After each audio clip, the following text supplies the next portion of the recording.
नमस्कार दोस्तों, आप देख रहे हैं डेली न्यूज़ और मैं हूं अनूप थपलियाल। दोस्तों, आज हम चर्चा करेंगे कि जो फ्रांस आज कट्टरपंथियों के कारण पूरा फ्रांस जल रहा है, थोड़ी सी उसके ऊपर चर्चा करेंगे कि ऐसी क्या परिस्थितियां वहां पर हुई कि आज फ्रांस को जलना पड़ रहा है। फ्रांस के जलने के पीछे जो सबसे बड़ा कारण है वह है वहाँ के वोटजीवी नेताओं द्वारा जो घुसपैठी हैं उनको शरण देना, और उसके बाद जो नोटजीवी झूठे मानवाधिकार की बात करने वाले वहाँ पे लोग हैं उनके द्वारा उनका संरक्षण देना। और उसी का परिणाम है कि आज पूरा फ्रांस कट्टरपंथियों के पीछे जल रहा है। इससे पहले भी जब फ्रांस ने मोरक्को को फुटबॉल मैच में हराया था तब भी फ्रांस एक बार जला था, और अब उनको एक बड़ा बहाना यह मिल गया कि एक लड़का मारा गया है और उसके पीछे अब फिर पूरा फ्रांस वहाँ पर कट्टरपंथियों द्वारा जलाया जा रहा है। कट्टरपंथी वहां इस तरह के काम कर रहे हैं कि पूरा देश जल रहा है। फ्रांस में यूसीसी बहुत पहले से लागू है, तो इसका सीधा सा अर्थ यही निकलता है कि कट्टरपंथ को रोकने में यूसीसी असमर्थ है और यूसीसी के द्वारा कट्टरपंथ को नहीं रोका जा सकता। ये जो गंदी सोच है यह यूसीसी से खत्म नहीं हो जाती। इसके लिए भारत में अगर इस स्थिति को आने से बचाना है तो बहुत सारे कानूनों की ज़रूरत है। सिर्फ यूसीसी लागू किए जाने से ही कुछ नहीं होगा। कुछ मजबूत कानून और सरकार को बनाने होंगे जिसके जरिए इन कट्टरपंथियों को रोका जाए और भारत को फ्रांस जैसी स्थिति में आने से भी रोका जाए। भारत में 1990 में कश्मीर में आप देख चुके हैं, अभी एक महीने पहले मणिपुर में क्या हो रहा है, क्या हुआ, यह भी आप देख चुके हैं। तो इन स्थितियों से बचने के लिए सरकार को कुछ कड़े कानून बनाने चाहिए, जिनमें सबसे पहले वन नेशन वन पुलिस का कानून हो, और पुलिस रिफॉर्म में 1 घंटे के अंदर एफआईआर दर्ज की जाए और 1 महीने के अंदर उसकी पूरी जांच करके आगे प्रोसीडिंग के लिए पुलिस द्वारा डाल दी जाए। यह पुलिस चार्टर में स्पष्ट उल्लेख किया जाना आवश्यक है। उसके बाद आता है हमारा जुडिशरी रिफॉर्म किया जाना बहुत आवश्यक है। आज देश में हजारों लाखों जो मुकदमे हैं वो लंबित पड़े हुए हैं, तो इसलिए जुडिशरी रिफॉर्म किए जाए और उसमें कुछ नए कानून जोड़े जाएं कि 1 साल के भीतर सभी मुकदमे का जो निर्णय है वह अनिवार्य रूप से दे दिया जाए। अन्यथा अभी लंबे समय तक मुकदमे चलते रहते हैं और अपराधी जमानत पर या अन्य चीज़ों पर बाहर रहकर अपनी अन्य आपराधिक गतिविधियों को अंजाम देते रहते हैं। इसके साथ ही देश में वन नेशन वन टैक्स लागू किया जाना आवश्यक है। आज बहुत सारे जो हमारे उत्तर पूर्व के राज्य हैं उनमें बहुत सारी छूट हैं, टैक्स की अलग अलग कैटेगरियां यहाँ पर बनाई गई हैं। इन सारी कैटेगरियों को ख़त्म करके वन नेशन वन टैक्स किया जाना आवश्यक है। और उसके बाद सबसे महत्वपूर्ण जो मुझे लगता है वह है यहाँ का एजुकेशन सिस्टम। आज भारत को सबसे ज़्यादा अगर किसी चीज़ की ज़रूरत है तो वह है वन नेशन वन एजुकेशन। पूरे देश में शिक्षा एनसीईआरटी तय करे, उसका सिलेबस क्या हो, वह किस तरह से उसके जो कंटेंट हम बोलेंगे वह एनसीईआरटी तय करेगी, यह उनके ऊपर है। लेकिन पूरे देश में एक शिक्षा की बात यह देश की मांग भी है और कट्टरपंथ को रोकने का एक अच्छा उपाय भी है।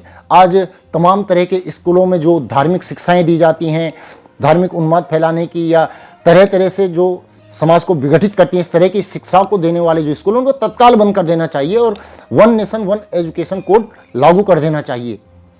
अब जो गुजरात में हो गुजराती में पढ़े, जो पंजाब में पंजाबी में पढ़े, जो उत्तराखंड में वह गढ़वाली कुमाऊं में पढ़े, और उत्तर प्रदेश बिहार ये जो जहाँ का जिस क्षेत्र के हैं वह अपनी मातृभाषा में उस विषय को पढ़ सकें। लेकिन one nation one education code लागू किया जाना आवश्यक है। उसके बाद बात आती है धार्मिक आधार पर जो कानून हैं, इन कानूनों को ख़त्म किया जाना चाहिए। मैं बात करूं वल्फ कानून की, तो वह न तो हिंदू पे लागू होता है, न जैन पे, न बौद्ध पे, न सिख पे, न ईसाई पे। ऐसे कानून जो धार्मिक आधार पर बनाए गए हों उन कानूनों को ख़त्म किया जाना आवश्यक है। पूरे देश में एक कानून हो, वन नेशन वन लॉ। यह नहीं कि संप्रदाय, जाति या धर्म के आधार पर कानून बनाए जाएं, और संविधान भी इसकी इजाज़त नहीं देता है।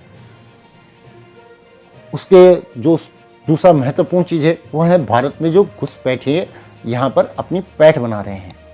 घुसपैठ घूस के जरिए बाहर से लोग यहाँ आते हैं, घूस देकर यहाँ अपने प्रमाण पत्र बनाते हैं, घूस देकर फिर बैंक में खाता खोलते हैं और उसके बाद वह तमाम सुविधाएं जो मुफ्त आवास योजना है, मुफ्त अन्य योजना या तमाम तरह की जो भी योजनाएं सरकार द्वारा दी जाती हैं उसका वह उसी तरह आनंद लेते हैं जिस तरह हमारे देश के नेता यहाँ की जनता के टैक्स से आनंद ले रहे हैं।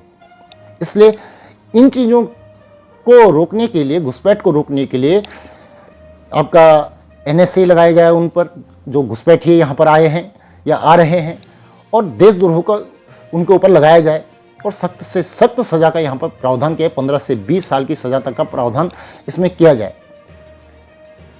उसके बाद काला धन और हवाला, जो कि अवैध कामों को या कट्टरपंथ को बढ़ावा देने का एक बहुत बड़ा जरिया यहाँ है। ये सभी जानते ही हैं कि हवाला के माध्यम से हो या काला धन के माध्यम से हो, इन कट्टरपंथियों को सपोर्ट किया जाता है और फिर जैसे जैसे माहौल ख़राब किया जाता है वो सब जानते ही हैं।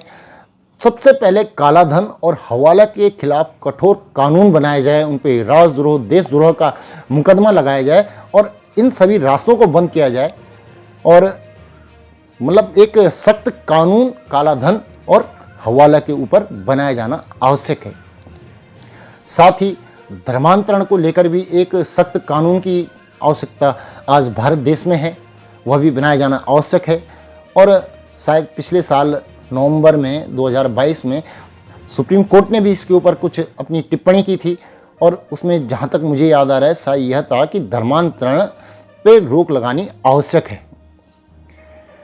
तो धर्मांतरण के लिए एक तगड़ा कानून बनाया जाना आवश्यक है जिससे तमाम तरह की जो आए दिन खबरें आती रहती हैं इन पे रोक लगे और राजद्रोह का या अन्य जो भी आप इसमें सज़ा का प्रावधान करें वह सरकार इसमें करें और इन कानूनों को बनाएं।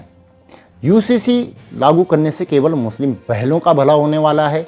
और मैं बात कर रहा हूँ फ्रांस की, तो फ्रांस में यूसीसी लागू है और बहुत पहले से लागू है, लेकिन आज पूरा फ्रांस जल रहा है। तो इससे यह तो स्पष्ट है कि यूसीसी किसी कट्टरपंथ का इलाज नहीं है, कोई चरमपंथी का इलाज नहीं है, क्योंकि इन लोगों को जो संरक्षण देते हैं वो मैं पहले ही बता चुका हूँ कि तथाकथित मानवाधिकार की बात करने वाले वामपंथी, कम्युनिस्ट, कम्युनल तरह तरह के लोग हैं जो इनको सपोर्ट देते हैं और इन्हीं की वजह से ये शरणार्थी यहाँ पर आने वाले समय में फ्रांस जैसी स्थिति को पैदा कर सकते हैं। तो इन सब को रोकने के लिए कि भारत भी फ्रांस की तरह न जले, सरकार को तत्काल इन कानूनों को बनाने की आवश्यकता है।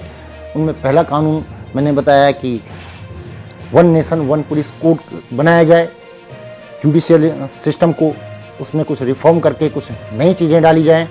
आपका वन नेशन वन टैक्स हो, वन नेशन वन एजुकेशन हो, धार्मिक आधार पर जो कानून बनाए गए हैं उनको ख़त्म किया जाए। साथ ही जो घुसपैठ है उसके लिए कठोर से कठोर कानून सज़ा का प्रावधान यहाँ पर कानूनन किया जाए।